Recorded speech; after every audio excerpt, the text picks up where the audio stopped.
Hi, this is Corey, and welcome back to Ascension Thoughts. What I would like to speak about today is some pretty shocking information I found out about why we go through gluten withdrawal and what gluten actually does to the body.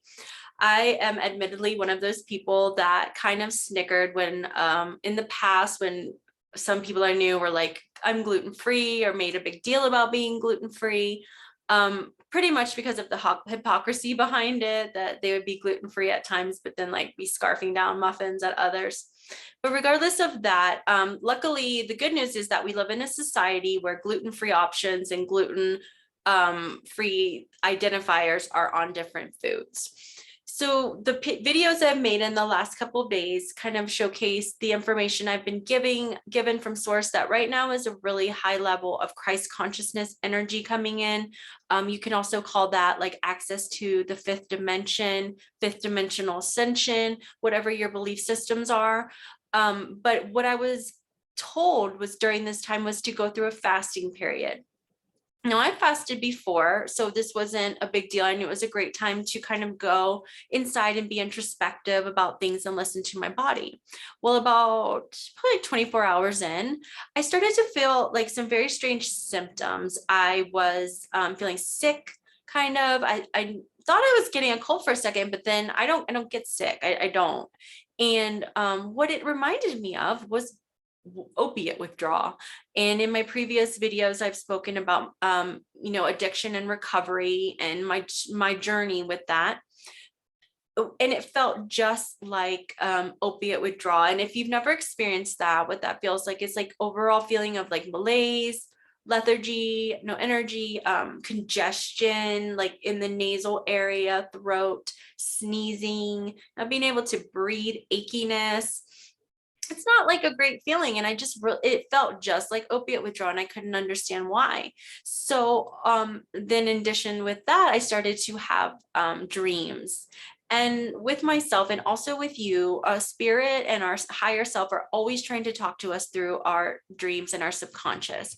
So the dreams I started having were drug dreams, and if you don't know what that is, it's often when people are trying to abstain from a substance, or even if they've been sober for a long time, they have dreams of either trying to obtain, seeking, or somehow a substance that they struggled with was in this dream. So I had a few nights of this, and it made me be like, wow, what's happening? I've been sober for a long time, like 5 years.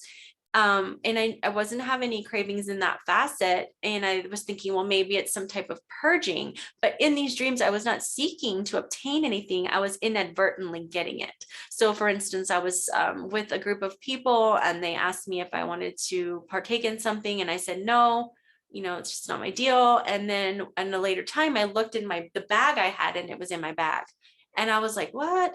So I had a couple of dream nights of this, and well, I was like, what is this telling me? So I started doing some research on gluten. The things I found are crazy.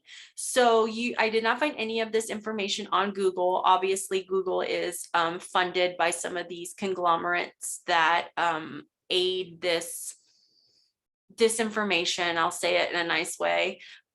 This targeting that's been done on us for a long time. So gluten is a protein, a peptide that's in several different products, and it has not been what it used to be for 50 years. Okay, 50 years. Now, the slides I'm going to share with you were so shocking to me that I kind of attribute it to when I really became awakened of what was happening with our elites and the abuse and the crimes against humanity. I remember like looking at Gloria Vanderbilt's personal artwork thinking, wow, because my grandma had her shower curtain, and then her private artwork collection is her making like bloody baby dolls with rusty nails. So it's pretty shocking. So let me share this presentation, please.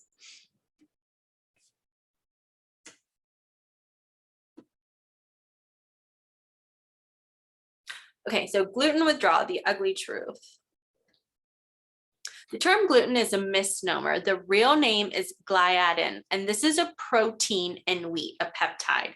So it's in wheat, rice, barley, blends, spelt, durum, couscous, farro, like all this stuff. And then that doesn't even list all the condiments that have gluten, like barbecue sauce, soy sauce, beer, different salad dressings. It's used as a thickening agent in a lot of our condiments. So luckily we are in a time right now where things are pretty heavily labeled. So thank God for that.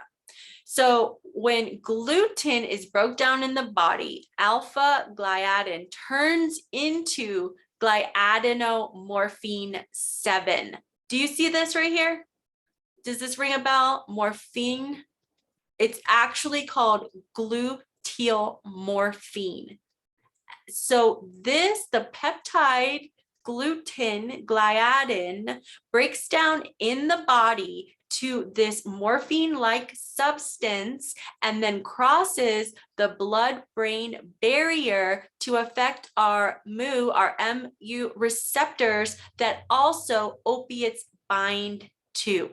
So we are actually, when we're eating all this gluten and cereal, we're eating a gluten-like substance. So it is actually physically addictive. Physically addictive. I know that I have in the past reached for comfort foods. I'm sure that you know someone or you have been affected by this, that you reach for carby foods, pizza, cookies, muffins, whatever. And maybe you don't actually know why, but intuitively you know that it soothes you. And this is exactly why. So this has been an agenda. I know the food table has just changed, but to like 5 or 6 servings of grain a day, but it was 12. So you think about all these different companies, Kellogg's, like all these commercials and agendas have been pushed on you, how it's fortified with vitamins. But all along, it's been known that it is addictive. It is a morphine-like substance that crosses the blood-brain barrier, and your body is addicted to it. Not only that, it aids to so many different types of ailments, like autoimmune, all these different like hormone disorders, men that don't have enough testosterone. It's attributing to this factor that's known as syndrome X, kind of like this overall weight gain, unhealthiness, inflammation, and so much autoimmune. And in children, the research is nuts on the level that it really affects ADD, different attention disorders, even showing into the autism, schizophrenia, bipolar, like all these mental health disorders. So I don't think it's coincidental that these facets that make all this money off our sickness pushing this substance and then turning around and saying, oh, you're not feeling well, let me give you this drug from big pharma to make it better. And I'm not saying that all doctors are wrong. I think simply a lot of them just don't know. I was shocked to find out that if any, only 6 months of nutrition is taken by most physicians, if any. So they actually have no idea what they're doing. And I don't think that it's even like out of harm. I think it's just sort of a brainwashing.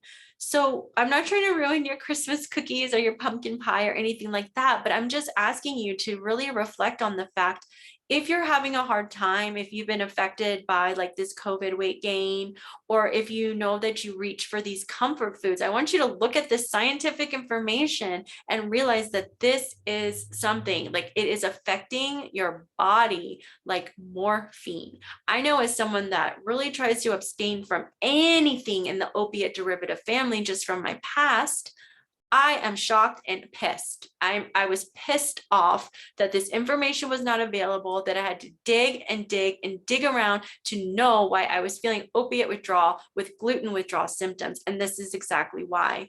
Until we start to really get educated, pass this information around, and start completely boycotting these companies that do not have our best intentions in mind, it's not going to change. Like gluten, even the best organic GMO gluten, wheat, whatever, it is not the same as it was 50 years ago. It has been altered to such an extent that is not the same molecule.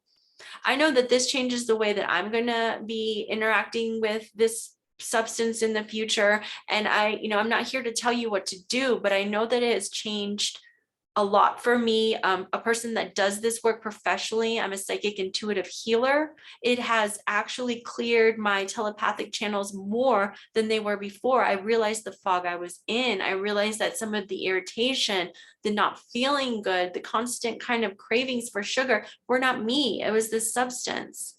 So, just take with this information what you will. I was super shocked by it. I'm going to continue to kind of delve into nutrition and Ascension foods and kind of the consciousness behind it and why we need to be on a high vibrational level to receive the frequencies of Ascension. We can't be like all in our feelings and eating toxic foods and still expect to ascend. It's just not residently possible. It's not possible for us to hold the frequency that we must hold to get the full benefits of this ascension window if we're not taking the steps and the initiatives to really clear our feelings and put good things into this lovely temple that we house at this time.